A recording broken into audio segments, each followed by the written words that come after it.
Hello again everybody, welcome back again di Bitcoin update. So this update is gonna be a very quick update buat teman-teman sekalian. By the way, tadi saya sudah sempat nge-review ya seputaran Binance. Jadi teman-teman kalau misalkan kalian punya waktu luang ya bolehlah mampir untuk ngecek kondisi FAT yang sebenarnya beredar untuk Binance US. Ya, dari progres FAT tersebut, sebenarnya kalau secara harga untuk Bitcoin sendiri saya lihat nggak terlalu berpengaruh. Cuman altcoins ini kelihatannya lagi mulai disapu bersih.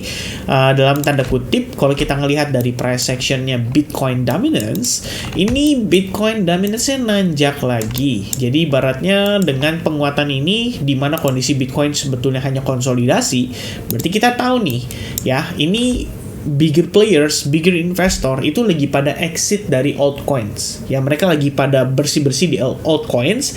Kemudian kelihatannya mereka realokasikan aset mereka dari hasil keuntungan atau mungkin dari altcoins yang mereka punya itu di-swap sama mereka jadi Bitcoin. Makanya kalau misalkan kita ngelihat total market cap ibaratnya di sini kalau total market cap keseluruhan dia nggak kemana-mana, hanya berada di range area yang lebih kurangnya sama saja. Ya, di sini kalau saya boleh tambahkan ya, ini kita bisa asumsikan ini adalah sebuah area resistance yang sangat masif ya, sangat powerful. Meanwhile, kalau kita ngelihat di total market cap di sini, exclude Bitcoin aja, itu secara pergerakan sudah beda jauh. Ya, teman-teman bisa lihat resistance-nya sama-sama terbentuk, bedanya adalah kita dekat banget nih dengan area supportnya. Ya, kalau kita compare sedikit dengan total market cap termasuk Bitcoin, ya berarti ini ada proses akumulasi terhadap Bitcoin. Ya, ini kalau misalkan tanpa Bitcoin. Bagaimana dengan tanpa Ethereum? Ya, sebenarnya lebih kurangnya sama-sama saja. Ya, kita ngelihat pergerakan atau progresnya masih di area konsolidasi yang sama, tapi kalau secara struktur saya masih bisa katakan bahwa overall-nya ini kita masih dalam keadaan either konsolidasi atau membentuk sebuah triangle. Tapi yang pasti kalau teman-teman lihat dari lower high lower low sequence-nya, ya kita masih dalam tekanan jual ya. Jadi somehow selama total market cap keseluruhan ya di luar daripada Bitcoin dan Ethereum tidak berada di atas area resistance ini, berarti alt season masih jauh ya teman-teman sekalian. Nah, yang pasti dari penilaian ini saya pikir oke, berarti kita tahu bahwa altcoin saat ini mungkin akan tertekan atau cenderung mengalami pelemahan diakibatkan oleh exitnya market terhadap altcoins, dan mungkin preferensinya adalah lebih memilih untuk memegang Bitcoin ya, playing safe lah ibaratnya, terhindar dari FAT-FAT yang saat ini beredar. Karena dengan Binance US yang katanya nge-hold withdrawal terhadap US dollar, itu saya pikir nantinya akan bisa memberikan efek domino terhadap altcoins-nya. Jadi altcoins orang-orang mungkin akan berpikir bahwa wah nanti akan di delisting nih dari Binance US karena ibaratnya volume pasar nanti semakin menurun dan lain sebagainya. Itu banyak faktor yang bisa mempengaruhi. Oke? Mudah-mudahan teman-teman cukup jelas sampai di sini. Dan sekarang kita akan update untuk Bitcoin-nya. Kira-kira gimana progres dari Bitcoin? Kalau secara wave count yang sebelumnya kita sempat bahas, ini masih valid-valid saja. Ya, kita masih bisa consider bahwa we are still probably in the wave B ya, untuk potentially menuju penurunan lanjutan. Atau di sini kalau teman-teman lihat ya, ini kita gunakan simple Fibonacci retracement saja. Ya, memang kita masih ketahan ya antara di SNR ini ya. Kita bisa lihat ini adalah SNR-nya dan currently benar-benar ketahannya di situ gitu loh ya. Dengan Fibonacci 0,71% sebagai tahanan atas. Dan kabar baiknya, khusus untuk Bitcoin, kita udah berhasil mempertahankan nih kelihatannya Fibonacci 0,18. Jadi kisaran 28.000 sampai 28.500 ya. Ini bakal jadi range pergerakan kita. Ya, dia akan bergerak mungkin tendensi antara dua level ini dulu untuk seminggu ini. Dan kalau misalkan balik lagi teman-teman, kuncinya adalah di closing candle, terutama time frame daily. Kalau kita bisa closing di atas 28.500, maybe somewhere around 28.700, 28.800, di sini baru istilahnya meningkatkan confidence saya untuk mengatakan bahwa Bitcoin itu membuka peluang untuk retest sampai ke next area resistance-nya, yaitu di $29.700. As you can see, ini adalah support level, support level, support level, support level, now becomes resistance, resistance, didukung dengan VWAP ya, dan dia sudah successfully turun ya pada saat itu. Kemudian saat ini kabar baiknya VWAP sudah berhasil di take out dari swing high time frame daily plus Fibonacci 60618. Kalau kita lihat di sini, ini as resistance-nya ya so far so good ya. Kita udah berhasil nge-reclaim 2 key level itu, dan saat ini tinggal tahanan paling kuatnya. Kalau saya bilang ini kayak ibaratnya dari seluruh pergerakan ini ya, ini paling kuatnya nih, raja terakhir adalah 28.500 teman-teman ya. Somehow kalau Bitcoin bisa reclaim 28.500, konsolidasi di atasnya itu bakalan bagus banget dan bakal membuka ekspansi range untuk kembali ke level 29.700 atau 30.000 sekaligus testing terhadap tail candle yang terbentuk akibat fake news kemarin. Oke, nah itu sementara gambaran yang saya bisa lihat. Kalau secara time frame daily juga memang ya kita bisa katakan bahwa ya overall kalau teman-teman mau tambahi ini sebagai sebuah potensi ya bisa dibilang rising wedge ya, ini juga nggak salah. Karena memang kemarin saya sempat update di Telegram ya. Kalau teman-teman ada yang ikut di grup Telegram, terakhir itu saya update kondisi di Bitcoin tuh lebih kurang gambarannya seperti ini teman-teman ya.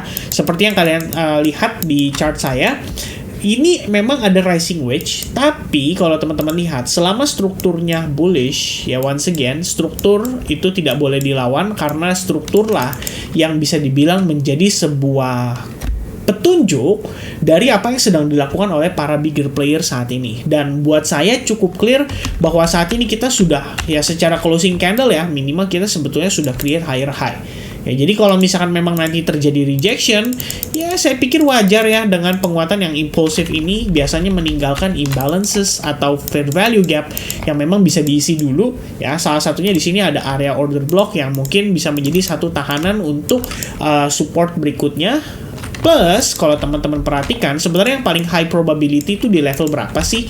Kita abaikan dulu deh si tail candle yang begitu panjang kemarin ya. Saya akan tambahkan Fibonacci retracement, dan kalau kita lihat area golden ratio itu ada di kisaran 27.400. Jadi asumsinya adalah kalau teman-teman lihat di sini 27.300 atau 27.400 merupakan area SNR ya, dan tentu saja di sini kelihatannya cukup di respect. Dan seandainya harga turun sampai ke level tersebut, memang karena di sini juga terdapat yang namanya fair value gap ya. Mungkin fair value gap atau imbalances atau biasa disebut juga dengan BC ya, buy imbalances and sell side inefficiency, ya mungkin bisa ke fill gitu ya. Ibaratnya dia break dulu nih di bawah SNR, kemudian pelan-pelan dia retrace ya. Mungkin teman-teman nanti bisa melihat progresnya, apakah dia seperti falling wedge atau apapun itu, sampai akhirnya dia mencapai level fair value gap baru kemudian dapat reaction. Bisa nggak seperti itu? Menurut saya possible banget ya. Kalau misalkan di trendline ini ya benar-benar kita kena rejection berkali-kali. Meanwhile, kalau kita berbicara dari smaller time frame, buat teman-teman Anda harus waspada. $28.000 merupakan key support level ya. Kalau kita lihat di sini setelah ketahan akhirnya berhasil breakout nih. Berarti demand yang masuk dari Fibonacci 0,71 di time frame besar ini memberikan power yang cukup signifikan sehingga harga Bitcoin mampu break di atas 28.000. Berarti kita tahu nih peminatnya cukup banyak ya, simpelnya begitu. Meanwhile kalau dari segi struktur sendiri seperti yang saya sampaikan di live streaming kemarin juga, selama struktur masih bullish ya, jangan coba-coba untuk nebak-nebak lah potensi topnya tuh ada di mana gitu ya. Paling tugas kita cuma satu, simple teman-teman, yaitu memperhatikan bagaimana Bitcoin di sini saat ini kan sedang terkonsolidasi ya. Asumsinya simpelnya adalah there's no higher high, also there's no lower low ya. Sampai nanti satu titik either dia breakout, berarti dapat konfirmasi untuk potensi ekspansi range yang tadi saya mention di time frame daily, atau dia akan reject dan break di bawahnya. Ini artinya masuk ke fase koreksi yang tadi saya mention juga pada time frame 4 jam ya, memanfaatkan fair value gap atau imbalance yang terdapat di level-level 27.400 berpotensi menjadi next target kita. Oke, untuk saat ini Bitcoin konsolidasi ya, kita di advance group sendiri mostly-nya position kita lagi ongoing sell short. Kita ada Polkadot, kemudian ada LDO, ada lagi coba untuk sell short di Solana juga ya. Mudah-mudahan ya ada performance yang cukup baik.